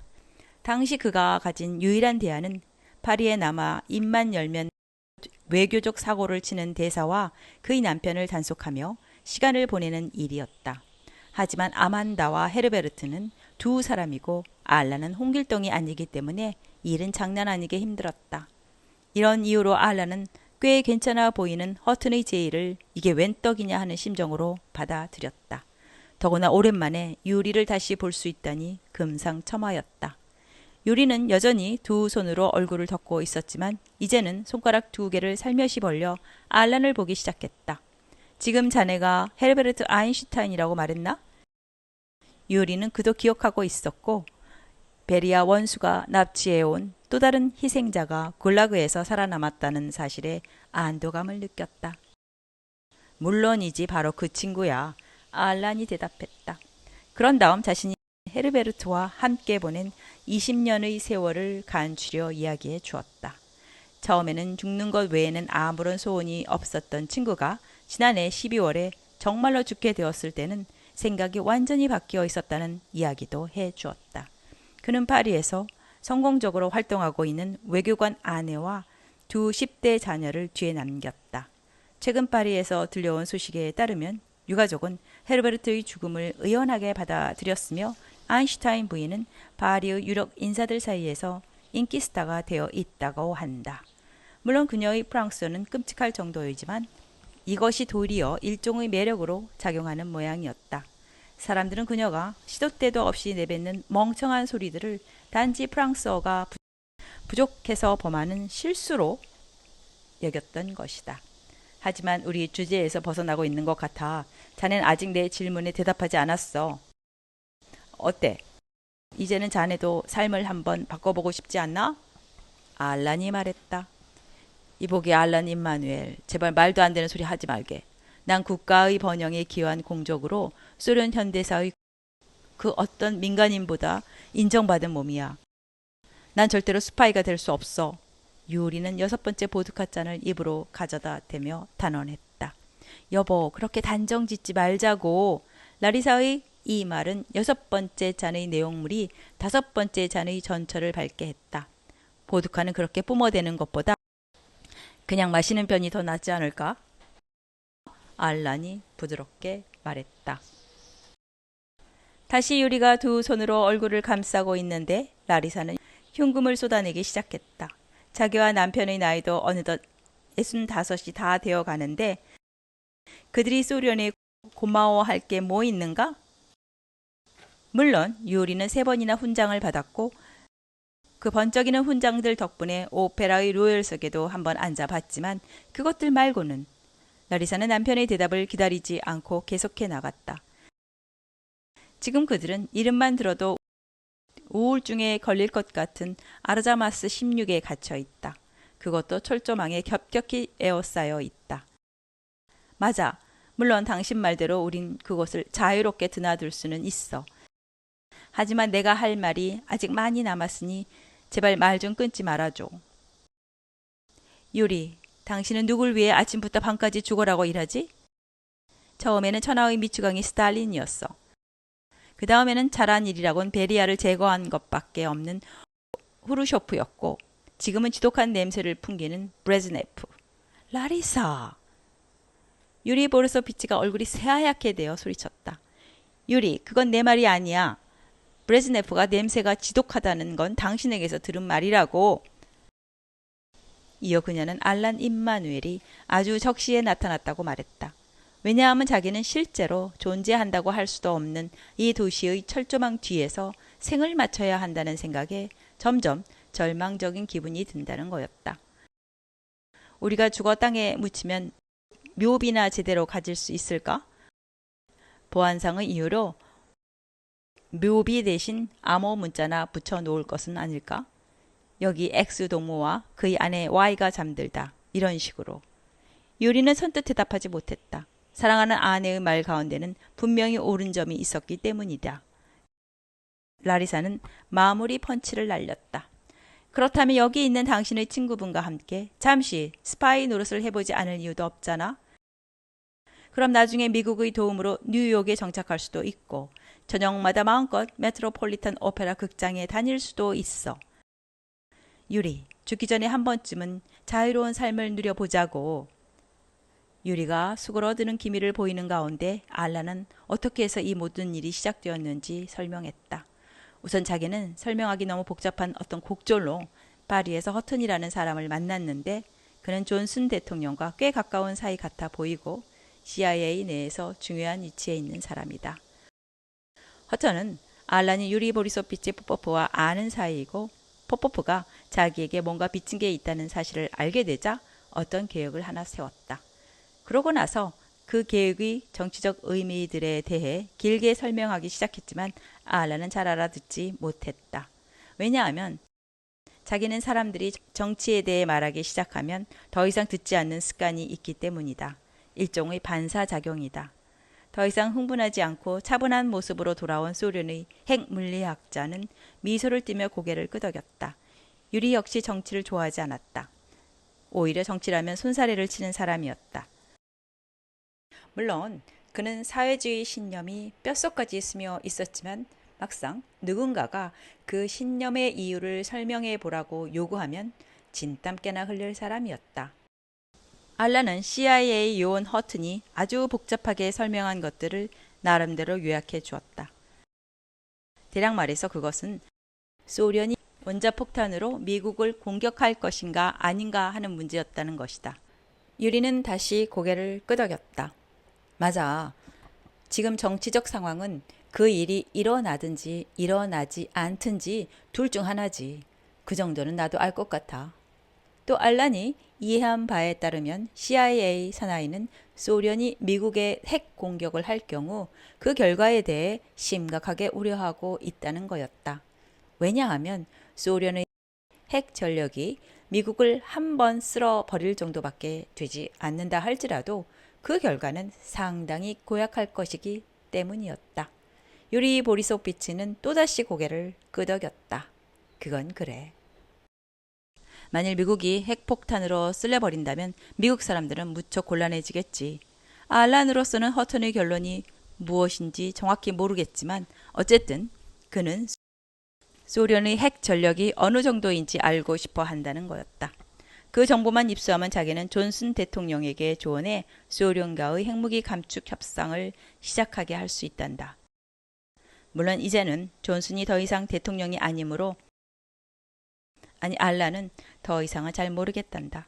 정치는 단지 불필요할 뿐만 아니라 때로는 불필요하게 복잡하다는 점이 문제란다. 유리는 소련의 핵무기 프로그램 전체의 기술적 총책임자였기 때문에 이 프로그램의 전략, 지리적 상황, 위력 등을 모두 파악하고 있었다. 하지만 이 프로그램에 봉사해온 23년 동안 단 한 번도 이 문제를 정치적으로 생각해 본 적이 없었다. 또 아무도 그것을 요구하지 않았다. 그래서 그는 지금까지 아주 잘 지내왔다. 그가 3명의 국가 수반과 심지어 베리아 원수까지 거치면서 살아남을 수 있었던 것은 어쩌면 이 때문이었는지도 모른다. 수련에서 이렇게 높은 지위까지 이렇게 장수를 누릴 수 있는 예는 매우 드물었다. 유리는 자신의 성공을 위해 랄리사가 어떤 희생을 치렀는지를 잘 알고 있다. 그리고 그동안의 노고를 생각하면 호케 연안의 별장에서 편안히 은퇴 생활을 즐겨도 모자랄 지금 그녀는 여전히 놀라운 희생심으로 묵묵히 견디고 있었다. 그녀는 한 번도 불평한 적이 없었다. 단 한 번도 없었다. 이런 사정이 있었기에 유리는 그녀가 하는 말을 주의 깊게 경청했다. 여보, 우리도 알란을 도와 세계 평화를 회복하는 일에 조금이나마 기여해 봅시다. 그런 다음 미국에 가서 살아요. 당신의 훈장들은 몽땅 브레즈네프에게나 주어버려요. 똥냄새 나는 그 곳이나 틀어맞게. 결국 유리는 굴복하고 모든 것에 동의했다. 훈장을 주어 브레즈네프의 그것을 틀어맞게 하는 것만 빼놓고. 그리고 알란과 유리는 금방 합의를 보았다. 닉슨 대통령이 모든 진실을 알 필요는 없을 것이므로 그를 만족시킬 수 있는 정보만 알려주기로 말이다. 왜냐하면 닉슨이 만족하면 브레즈네프도 좋아할 것이고 두 사람이 만족하면 서로 전쟁을 벌일 이유가 없을 것이므로. 그렇지 않은가? 이렇게 해서 알란은 세계에서 가장 삼엄하게 감시되는 나라의 어느 광장에서 광고판을 흔들어 스파이 하나를 모집하는 데 성공했다. 이날 볼쇼이 대극장의 관객 가운데는 각기 부인을 대동한 GRU 소속 장교 하나와 KGB 국장도 섞여 있었다. 두 사람 모두 층계 아래에서 플랜카드를 들고 선 사내들을 보았다. 하지만 경험 많은 베테랑인 이들은 아무런 조치도 취하지 않았다. 왜냐하면 반혁명적 의도가 있는 자라면 만인이 보는 앞에서 저런 멍청한 짓을 할 리가 없으므로. 또 이날 저녁 스파이 모집이 성공적으로 이루어진 이 레스토랑에도 KGB와 GRU의 정보원들이 몇 명 있었다. 이들은 9번 테이블에서 한 사내가 보드카를 접시에 뿜어대기도 하고 두 손으로 얼굴을 감싸기도 하고 하늘을 쳐다보기도 하고 또 자기 마누라에게서 잔소리를 듣기도 하는 모습을 목격했다. 러시아의 어느 레스토랑에 가도 흔히 볼 수 있는 광경이었다. 한마디로 특기할 만한 사항은 아니었다. 이렇게 하여 정치에 대해서는 아무것도 모르는 미국의 비밀 첩보 요원이 KGB와 GRU가 빤히 바라보는 앞에서 소련의 핵 물리학자와 함께 세계 평화 전략을 느긋하게 구상할 수 있었던 것이다. 스파이 포섭 작업이 완료되었다는 연락을 받은 CIA 유럽 지부장 라이언 허터는 이 알란 칼손은 겉보기와 달리 대단한 프로페셔널한 인물임이 틀림없다고 중얼거렸다. 볼쇼이 극장은 한 해에 서너 번씩 공연 프로그램을 바꾸었다.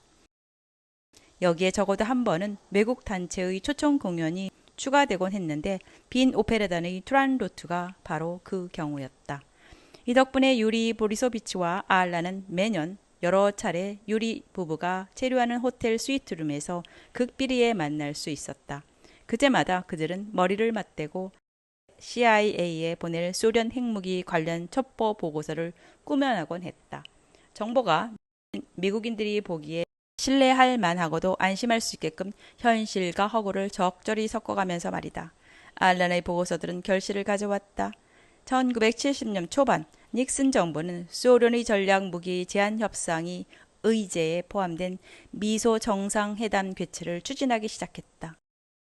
닉슨은 핵무기 분야에서 미국이 우위에 있다고 확신했던 것이다. 브레즈네프 의장 역시 군축 협정에 적대적이지 않았다. 첩보 기관들이 소련이 핵무기 분야에서 미국보다 우위에 있다고 주장했기 때문이다. 하지만 어느 날 CIA 본부에서 일하는 한 청소부가 GRU에 매우 기이한 정보를 팔았다. 그는 파리에 있는 CIA 유럽 지부에서 보내온 문서를 발견했는데 그 가운데에는 소련 핵무기 프로그램 팀 내부에 CIA 스파이가 압력하고 있다는 사실이 암시되어 있었다. 가장 놀라운 사실은 이 스파이가 보내는 정보들이 엉터리라는 점이었다. 만일 닉슨이 소련의 한 허언증 환자가 보내는 정보들에 근거해 군축을 원하는 것이라면 브레즈네프로서는 반대할 이유가 전혀 없었다. 하지만 이 모든 일은 너무도 이상하기 때문에 한번 조사해 볼 필요가 있었다. 물론 허언증 환자도 찾아내야 했다. 브레즈네프가 취한 첫 번째 조치는 핵무기 프로그램 총책임자, 언제나 변함없이 충성스러운 유리 보리소비치 포포프를 불러 이 미국에 대한 정보 왜곡 작전의 근원이 누구인지 알아보라고 지시한 것이다.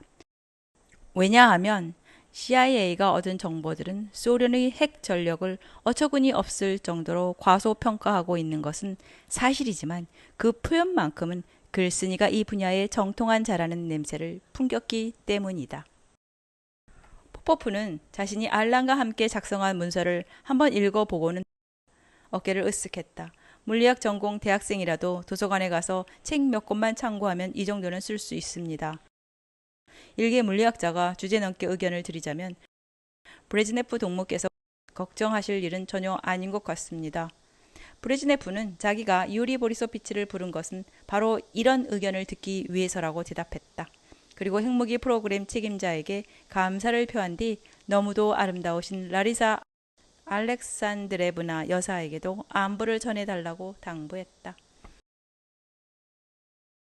KGB가 소련의 도서관 200여 군데에서 핵 관련 서적들이 꽂힌 서가를 눈이 빠져라 감시하는 동안 브레즈네프는 닉슨의 비공식적인 제안들에 어떻게 대응해야 좋을지 계속 자문하고 있었다. 그런데 이런 빌어먹을 어느 날 갑자기 닉슨이 뚱보 마오쩌둥의 초대로 중국을 방문한 것이다. 최근 브레즈네프와 마오쩌둥은 서로에게 지옥에나 가버려 라고 욕설을 퍼붓고 헤어졌는데 글쎄 이 중국이 소련이 뻔히 보는 앞에서 미국과 천륜에 어긋나는 결합을 시도하고 있지 않은가? 세상에 이럴 수는 없었다.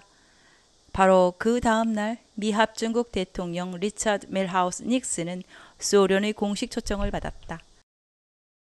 치열한 마쿠 교섭 뒤 브레즈네프와 닉슨은 마침내 악수를 나누었고 나아가 두 개의 군축 협정에 조인했다. 하나는 탄도 요격 미사일 ABM 협정이고 다른 하나는 전략 무기의 SALT 협정과 관련된 것들이었다. 조인식이 모스크바에서 거행돼 닉슨은 지금까지 소련의 핵 전력에 대한 정보를 성실히 공급해온 미국 대사관의 요원과 악수를 나누는 기회를 가졌다. 잘 오셨습니다, 대통령 각하. 그런데 각하께선 저를 만찬에 초대할 생각이 없으신가요? 다른 분들은 다 그러셨는데 알란이 말했다. 아니 어떤 분들이 그러셨어? 대통령이 깜짝 놀라며 반문했다. 그러니까 저희 도움에 만족하신 모든 분요. 프랑코, 트루먼, 스탈린, 그리고 마오 주석도. 그분은 내게 국수만 대접했지만 그땐 늦은 밤이었으니 이해해야겠죠. 그러고 보니 엘란드르 수상도 내게 커피만 내놨어요. 하기야 배급제가 실시되던 시절이었으니 그렇게 나쁜 대접은 아니었어요. 다행히도 닉슨 대통령은 비밀 요원의 과거에 대해 이미 브리핑을 받은 바 있기 때문에 별로 당황하지 않으면서 불행히도 자신은 시간이 없어 만찬을 함께 하지 못할 것 같다고 차분하게 대답했다. 그리고 이렇게 덧붙였다. 하지만 명색이 미 합중국 대통령이 스웨덴 수상보다 대접이 못하면 쓰겠소? 내 잠시 시간을 내어 커피 한 잔 정도는 같이 하리다. 그리고 추가로 코냑도 한 잔 내지. 혹시 지금 당장 하면 어떻겠소? 칼손 씨에게 다른 급한 일이 없다면 말이요. 알란은 그의 초대에 감사를 표하고는 만일 커피를 포기한다면 코냑을 더블로 마실 수 있느냐고 물었다. 닉슨은 미국 예산은 두 가지를 다 지원해 줄 수 있을 것 같다고 대답했다. 두 사람은 유쾌한 시간을 보냈다. 닉슨 대통령이 끈질기게 늘어놓은 정치 얘기가 지겹긴 했지만 알란으로서는 더 이상 유쾌할 수가 없었다. 미국 대통령은 인도네시아에서는 정치 게임이 어떤 식으로 돌아가는지 알고 싶어 했다. 알란은 아만다의 이름은 밝히지 않고 인도네시아에서 정치적으로 성공하기 위해서는 어떻게 해야 하는지 상세히 들려주었다. 닉슨은 진지한 표정으로 경청했다. 흥미롭군. 아주 흥미로워. 알란과 유리는 서로에 대해 그리고 일이 전개되는 양상에 만족하고 있었다. GRU와 KGB는 이전만큼 스파이 사냥에 열을 올리지 않았다. 참으로 다행스러운 일이 아닐 수 없었다. 알란이 이렇게 표현했다. 그 두 살인 조직이 따라다니지 않으니 인생이 얼마나 편한지 모르겠어. 그는 구제불능의 존재인 KGB와 GRU 그리고 대문자 약자로 표시되는 모든 것과는 가급적 시간을 허비하지 않는 게 좋다고 덧붙였다. 만일 이제 비밀요원 허턴과 닉슨 대통령에게 보낼 다음 첩보 보고서에 대해 생각해 볼 때가 되었단다. 캄차카 지방의 중거리 미사일 보관 창고에 심각한 녹피해 발생은 어때? 여기에는 뭔가 쓸 거리가 있지 않겠어? 유리는 알란의 놀라운 상상력을 칭찬했다. 그의 상상력은 보고서 작성을 한결쉽게 해주었고 덕분에 그들은 먹고 마시고 함께 즐기는 시간을 더 많이 가질 수 있었다. 리처드 M. 닉슨은 영광의 절정에 있었다. 미국인들은 대통령을 좋아했고 그는 1972년 화려하게 재선에 성공했다. 민주당 후보 조지 맥거번이 간신히 한 주에서 이기는데 그친 반면 그는 무려 49주에서 승리를 거뒀다. 그런데 갑자기 일이 꼬이기 시작했다. 꼬이고 꼬여서 엉망진창이 되었다. 그리고 결국 닉슨은 그 어떤 미국 대통령도 해보지 못한 일을 하게 되었다. 그는 사임해야 했다. 알란은 모스크바 시립 도서관에 있는 신문들에서 워터게이트 사건에 대해 읽을 수 있었다. 대략 말해서 닉슨은 탈세를 하고 대선의 비자금을 사용하고 비밀리에 폭격을 지시하고 정적들을 받게 하고 야당인 민주당을 도청했다는 거였다. 알란은 일전에 그들이 만나 함께 꼬냑을 들었을 때 이 대통령께서 대화 내용에 상당히 감명받은 모양이라고 속으로 중얼거렸다. 그는 사진에 나온 닉슨의 사진에 대고 이렇게 말했다. 당신은 인도네시아에서 정치하는 게 나을 뻔했어. 거기였다면 아무 문제 없이 승승장구했을 텐데 말이야. 세월이 흘러갔다. 닉슨의 뒷자리는 제럴드 포드가 이어받았다. 그 다음에는 지미 카터가 이어받았다. 브레즈네프는 여전히 그 자리에 있었다. 알란과 유리와 라리사도 마찬가지였다. 그들은 매년 대여섯 번씩 만났으며 그때마다 좋은 시간을 함께 보냈다. 이러한 만남들은 소련 핵 전력의 현 상태에 대한 창의적이고도 설득력 있는 보고서를 낳곤 했다. 알란과 유리는 소련의 핵 전력을 해마다 조금씩 줄여가기로 결정한 바 있었다. 왜냐하면 이렇게 할 때 대통령이 누구든 미국인들이 훨씬 더 좋아하고 그에 따라 양국 정상 간의 관계도 한결 부드러워진다는 것을 느꼈기 때문이다. 그러나 모든 행복에는 끝이 있는 법이다. 어느 날 SALT 넘버 2라고 명명된 협정이 조인되고 얼마 지나지 않아 브레즈네프는 아프가니스탄이 자신의 도움을 필요로 한다고 생각했다. 그래서 이 나라에 정예부대를 파병했는데 이들이 어쩌다가 당시 아프가니스탄 대통령을 죽였고 브레즈네프는 부득이하게 자신이 고른 인물을 대통령 자리에 앉히지 않을 수 없었다.